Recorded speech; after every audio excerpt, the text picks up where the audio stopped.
breast nutrition specialist. Hello Andy, I am Dr. Madhavi. నేను obstetrician and gynecologist at Madhavi Nursing Home, Vidyanagar, Suryapet.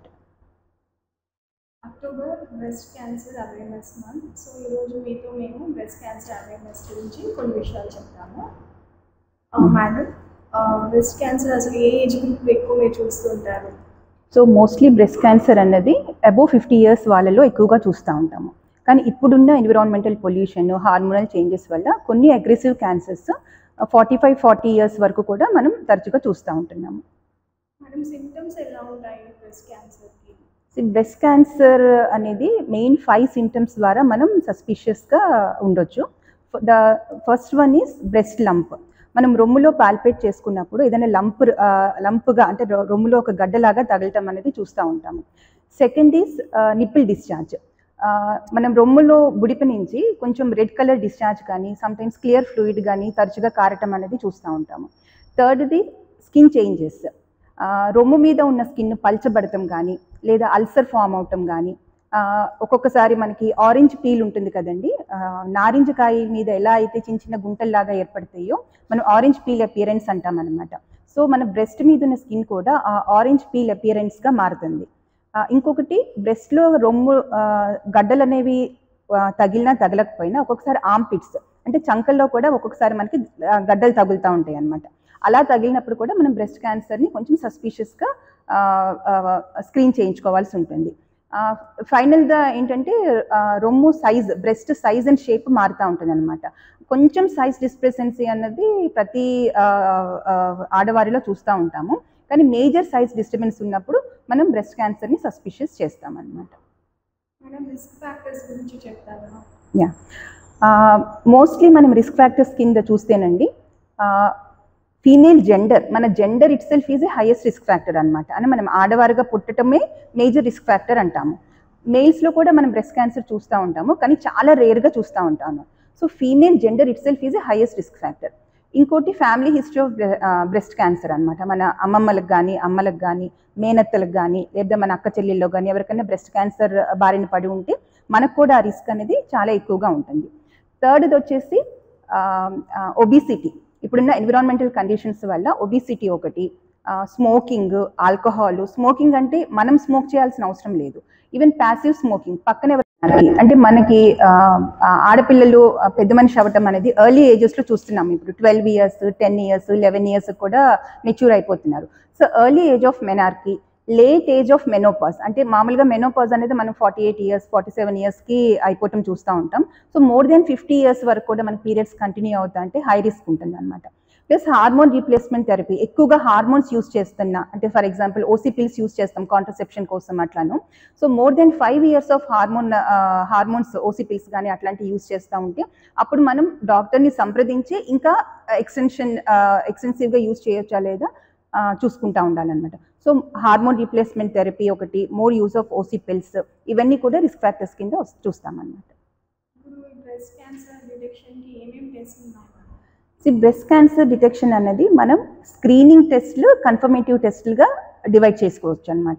Screening టెస్ట్లో most important ఈ self breast examination. మనం ఇంట్లో కూర్చొని మనం బ్రెస్ట్ని examine చేసి మనకి ఏమైనా ఇందాక చెప్పినట్లుగా బ్రెస్ట్ లంప్స్ కానీ, changes in the skin texture కానీ, లేదా ఏమైనా నిప్పిల్ డిశ్చార్జ్ కానీ, అల్సర్స్ కానీ ఉన్నాయా లేదా అది ఎగ్జామిన్ చేయించుకుంటాం. నెక్స్ట్ వచ్చేసి ultrasound of breast. Along with ultrasound of breast మనం ఆర్మ్పిట్ అంటే చంకల్లో కూడా ఏమైనా గడ్డలు, లింఫ్ నోడ్స్ ఏమైనా ఉబ్బినియా అనేది అల్ట్రాసౌండ్ చేయిస్తాం అనమాట. Third and most important is mammogram. Mammogram is a screening test, most important screening test to evaluation of breast cancer. ఇది కాకుండా మనం ఎంఆర్ఐ కూడా మనం చేయించుకోవచ్చు. కన్ఫర్మేటివ్ టెస్ట్కి వస్తే biopsy is the most confirmative test for to diagnose breast cancer అండి. ఈ బయాప్సీలో మనకి FNAC ఒకటిను, ట్రూ కట్ బయాప్సీ అని 2 విధాలుగా చేస్తామన్నమాట. FNAC అంటే ఒక చిన్న నీడిల్ని మనం ఎక్కడైతే బ్రెస్ట్ లంప్ సస్పీషియస్ చేస్తామో దాంట్లో ఒక నీడిల్ పోనిచ్చి ఆ చిన్న బ్రెస్ట్ టిష్యూని తీసి అది బయాప్సీకి పంపిస్తాము. ట్రూ కట్ బయాప్సీ అనేది కొంచెం లావు నీడిల్తో చేస్తామన్నమాట. సో దీనికి కొంచెం ఎనస్థీషియా, లోకల్ ఎనస్థీషియా అనేది ఇస్తాము. ఇచ్చి ఆ భాగం తిమ్మిరెక్కేలా చేసి అక్కడి నుంచి ఒక చిన్న బ్రెస్ట్ చంక్ని తీసి అది బయాప్సీకి పంపించి డయాగ్నోస్ చేస్తామన్నమాట. మేడం ఇప్పుడు మ్యామోగ్రామ్ టెస్ట్ చేయించుకోమంటున్నారు కదా, అది ఎప్పుడు చేసుకోవాలి, ఎన్ని ఇయర్స్కి ఒకసారి చేసుకోవాలి, మళ్ళీ దాని రేడియేషన్ సైడ్ ఎఫెక్ట్స్ దాని గురించి ఎక్స్ప్లెయిన్ చేయండి. మ్యామోగ్రామ్ అనేది అట్మోస్ట్ సేఫ్ ప్రొసీజర్ అండి. ఇందులో రేడియేషన్ రిస్క్ అనేది ఆల్మోస్ట్ చాలా చాలా తక్కువ ఉంటుంది. ఈవెన్ ఒక చెస్ట్ ఎక్స్రేకి తీసుకునే రేడియేషన్ కన్నా చాలా తక్కువగా ఉంటుంది అనమాట. 1 in 1 lakh పేషెంట్స్లో మనం ఏదైనా ఆ చిన్న రేడియేషన్ ముప్పు కూడా చూస్తూ ఉంటాము. సో వితౌట్ ఎనీ హెజిటేషన్ మనం మ్యామోగ్రామ్కి వెళ్ళొచ్చు. ఈ మ్యామోగ్రామ్ అనేది అబోవ్ 50 years వాళ్ళు లేదా అబోవ్ 45 years, మన ఇండియన్ సినారియోలో చూస్తుంటే అబోవ్ 45 years వాళ్ళు ఎవ్రీ ఇయర్ చేయించుకోవటం ఎప్పటికైనా better for early diagnosis of breast cancer. ఇప్పుడు 35 years to 45 years ఉమెన్లో కూడా బ్రెస్ట్లో కొన్ని లంప్స్ కనిపిస్తున్నాయి. అది నాన్ క్యాన్సరస్ క్యాన్సర్స్ అని ఎలా తెలుసుకోవాలి? ఎస్, ప్రతి రొమ్ము గడ్డ క్యాన్సర్ కింద మారదండి. క్యాన్సర్ అనేది లాస్ట్లో ఉంటుంది. మనం 1, 2, 3 అనేసి రొమ్ము గడ్డల్లో మనం కేటగరైజ్ చేస్తే బ్రెస్ట్ క్యాన్సర్ అనేది లాస్ట్గానే ఉంటుంది అది. సో కామనెస్ట్ బ్రెస్ట్ లంప్స్ ఏమేమి చూస్తామంటే ఫైబ్రోసిస్టిక్ డిసీజ్ ఆఫ్ బ్రెస్ట్ అంటాం అనమాట. అంటే చిన్న చిన్న నీటి తిత్తులు అనేవి ఒక గడ్డలాగా ఏర్పడి బ్రెస్ట్లో కనిపిస్తూ ఉంటాయి. తాకితే కొంచెం పెయిన్ గాను టెండర్నెస్ అది ఉంటుంది అనమాట. ఇంకొకటి బ్రెస్ట్ సిస్ట్ అంటాం. అంటే చిన్న ఫ్లూయిడ్ ఫిల్డ్ సాక్స్ అనేవి బ్రెస్ట్ టిష్యూలో ఫామ్ అయ్యి అది ఒక చిన్న లంప్ లాగా మనకి పాల్పేట్ అవుతూ ఉంటుంది. Most common even 15 years 18 years age పిల్లల్లో కూడా చూసేది ఏంటంటే ఫైబ్రో ఎడినోమా ఆఫ్ బ్రెస్ట్ అంటాం అనమాట. అంటే మనం బ్రెస్ట్ టిష్యూని టచ్ చేస్తూ ఉంటే ఒక చిన్న గడ్డ లాంటిది తగులుతూ ఉంటుంది. దాని 2 వేలతో మనం దాన్ని క్యాచ్ చేయాలని చూస్తే అది కొంచెం స్లిప్ అవుతూ ఉంటుంది అనమాట. అందుకే దాన్ని బ్రెస్ట్ మౌజ్ అని కూడా అంటూ ఉంటాము. సో దీస్ ఆర్ ద ఇంకా చెప్పాలంటే లాక్టేటింగ్ మదర్స్లో రొమ్ము గడ్డలు పాలగడ్డలు లాంటి తెలుస్తూ ఉంటాయి. లేదా బ్రెస్ట్కి ఏదైనా దెబ్బ తగిలినప్పుడు చిన్న హిమటోమాస్ లాంటివి ఫామ్ అవుతూ ఉంటాయి. ఇవన్నీ కూడా రొమ్ము గడ్డల్లాగానే ప్రెజెంట్ అవుతూ ఉంటాయి. సో ప్రతి గడ్డ కూడా క్యాన్సర్ కాదండి. క్యాన్సర్ అనేది ఇవన్నీ ఎక్స్క్లూడ్ చేసుకున్న తర్వాత బయాప్సీ ద్వారా లాస్ట్లో తెలిసేది క్యాన్సర్ అనమాట. ఎస్, ఫైబ్రోసిస్టిక్ డిసీజ్ అనేది కొంచెం క్యాన్సర్ని మిమిక్ చేస్తూ ఉంటుంది. ఎట్లా అంటే టెండర్గా ఉండటము, పెయిన్తో కూడింది అవ్వటం. చాలామంది దాన్ని క్యాన్సర్ అని భయపడతా ఉంటారు. కానీ ఒక అల్ట్రాసౌండ్ చేస్తే మనకు అది ఫైబ్రోసిస్టిక్ డిసీజ్ అనేది క్లియర్ కట్గా తెలుస్తుంది. దీనికి ఏంటంటే simple pain killers, pain relieving drugs, paracetamol లాంటివి అట్లాంటివి ఇస్తాము. వైటమిన్ ఈ క్యాప్సూల్స్ ఇస్తూ ఉంటాము. ప్రిమ్రోజ్ ఆయిల్ అనేసి క్యాప్సూల్స్ ఉంటాయి అన్నమాట, అవి ఇస్తూ ఉంటాము. మెయిన్గా ఈ ఫైబ్రోసిస్టిక్ డిసీజ్ అనేది పీరియడ్స్తో అసోసియేట్ అయ్యి ఉంటుందండి. అంటే మనకి పీరియడ్స్ ముందు కొంచెం పెయిన్ ఎక్కువగా అవుతూ ఉంటుంది. పేషెంట్స్ క్లియర్ కట్గా చెప్తారు మనం అడిగితే కనుక, పీరియడ్స్ ముందు ఏమైనా పెయిన్ ఎక్కువ అవుతుందా అంటే ఎస్ మేడం, పీరియడ్స్ ముందు కొంచెం బరువుగా అనిపిస్తూ ఉంటుంది, పెయిన్ అనేది పీరియడ్స్ ముందు ఎక్కువ అవుతుంటుంది, పీరియడ్స్ తగ్గంగానే పెయిన్ కూడా ఆటోమేటిక్గా తగ్గిపోతుంది అని చెప్తారనమాట. వాళ్ళకి సింపుల్గా ఈ నేను చెప్పిన treatment pain killers, vitamin E capsules, evening primrose oil అట్లాంటివి ఇస్తూ ఉంటాము. ఈ ఫైబ్రో ఎడినోమా అనేది 2 centimeters అట్లా చిన్నగా ఉంటే మాత్రం అది జస్ట్ సేమ్ ట్రీట్మెంట్ ఇస్తాము. ఒకవేళ పెద్ద సైజ్ అదర్ పెయిన్తో అసోసియేట్ అయినా మోర్ దెన్ 4 centimeters అట్లా ఎక్కువ ఉన్నా, లేదా ఆ బ్రెస్ట్ కాస్మెటిక్ అపియరెన్స్ ఏమన్నా అది డిస్టర్బ్ చేస్తున్నా సరే చిన్న సర్జరీ చేసి దాన్ని తీసేస్తాం అన్నమాట. ఓకే మేడం, ఇప్పుడు ఎవ్రీ ఉమెన్ సర్టెన్ ఏజ్ తర్వాత సెల్ఫ్ చెకప్ హోమ్లో ఎలా చేసుకోవాలి? ఎస్, వెరీ గుడ్ క్వశ్చన్ అమ్మా. సెల్ఫ్ బ్రెస్ట్ ఎగ్జామినేషన్ అనేది కంపల్సరీగా ప్రతి ఆడవారు ఒక సర్టెన్ ఏజ్ దాటిన తర్వాత చేసుకోవటం చాలా మంచిది. అది ఎలా అంటే మనం స్నానం చేసేటప్పుడు కానీ లేదా అద్దం ముందు నుంచున్నప్పుడు కానీ జస్ట్ మన బ్రెస్ట్ ఇందాక చెప్పిన 5 symptoms ఉన్నాయి కదండి, బ్రెస్ట్ స్కిన్ ఏదైనా చేంజెస్ ఉన్నాయా, నిప్పులు ఏమైనా లోపలికి వెళ్ళింది, రిట్రాక్షన్ ఆఫ్ ద నిప్పులు ఉందా, లేదా బ్రెస్ట్ సైజ్ ఏమన్నా తేడా ఉందా అనేది చెక్ చేసుకోవాల్సి ఉంటుంది, ఫిజికల్ ఎగ్జామినేషన్. నెక్స్ట్ పాల్పేషన్ విషయానికి వస్తే మనం చెయ్యి కొంచెం సైడ్కి ఇలా పెడితే మనకు కొంచెం బ్రెస్ట్ అనేది ఫ్లెక్సిబుల్గా ఉంటుంది, మజిల్ అనేది రిలాక్స్ అవుతుంది. ఒక సర్కిల్ని మనం 4 quadrantsగా విభజించినట్లు బ్రెస్ట్ని కూడా 4 partsగా విభజించాలి. విభజించిన తర్వాత ఈచ్ 1/4 పార్ట్ని పామ్, ఈ చేతి యొక్క 3 వేళ్లతో మనం ప్రతి 4th quadrantని అప్ అండ్ డౌన్ సైడ్కి రొటేటరీ మూమెంట్స్తో మనం పాల్పేట్ చేసుకుంటే ప్రతి భాగాన్ని పాల్పేట్ చేస్తామంటే మనకి ఏమైనా చిన్న లంప్స్ ఉంటే కనుక అది మనం గమనించే అవకాశం ఉంటుంది. ఇది కూడా రోజు చేసుకోవాల్సిన అవసరం లేదు, మంత్లీ ఒకసారి మనం చేసుకుంటా ఉంటే సరిపోతుంది.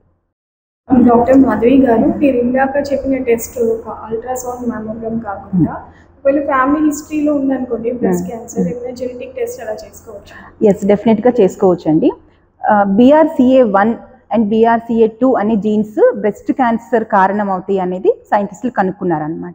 సో మనకి family history of breast cancer ఏమైనా ఉంటే, అంటే గ్రాండ్ మదర్స్ కానీ, మదర్స్ కానీ, మన సిబ్లింగ్స్ కానీ, ఆంట్స్ కానీ ఎవరికైనా ఈ బ్రెస్ట్ క్యాన్సర్ బారిన పడితే కనుక మనకి ఎంత రిస్క్ ఉన్నది అన్నది ఈ BRCA1 జీన్ టెస్టింగ్ ద్వారా మనం తెలుసుకోవచ్చు అనమాట. ఒకవేళ అది పాజిటివ్ వస్తే అప్పుడు ఎవ్రీ ఇయర్ మ్యామోగ్రామ్ కంపల్సరీ వెళ్ళటము, లేదా if you are more concern మనకు బైలేటరల్ మాస్టెక్టమీ అంటే 2 బ్రెస్ట్లు తీసేసి మళ్ళీ బ్రెస్ట్ రీకన్స్ట్రక్షన్ చేసుకునే విధంగా కూడా అవకాశాలు ఉన్నాయి.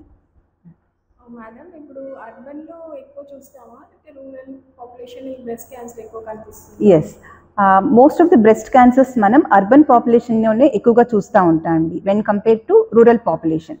ఇప్పుడు అర్బన్ పాపులేషన్లో ప్రతి 20 మందికి ఒకరికి బ్రెస్ట్ క్యాన్సర్ ఉంటే, రూరల్ పాపులేషన్లో ప్రతి 80 మందికి ఒకరికి బ్రెస్ట్ క్యాన్సర్ వస్తుంది అనమాట.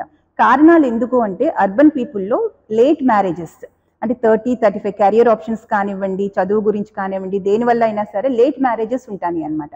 సో లేట్ మ్యారేజెస్ వల్ల లేట్గా పిల్లల్ని కనడము, బ్రెస్ట్ ఫీడింగ్ అనేది చాలా వరకు అవాయిడ్ చేయటము, ఎక్కువగా పోస్ట్పోన్మెంట్ మెడికేషన్, హార్మోన్స్ కానీ ప్రెగ్నెన్సీ పోస్ట్పోన్ చేయడానికి ఎక్కువగా హార్మోన్స్ వాడటం కానీ ఇలాంటివి చూస్తూ ఉంటాం అనమాట. వెరస్ రూరల్ పాపులేషన్లో ఎర్లీ మ్యారేజెస్, బ్రెస్ట్ ఫీడింగ్ కూడా చూస్తూ ఉంటాం మనం. చాలా వరకు 1.5 year 2 years వరకు కూడా వాళ్ళు బ్రెస్ట్ ఫీడ్ చేస్తూనే ఉంటారు. So breast feeding is a protective measure for breast cancer అనమాట.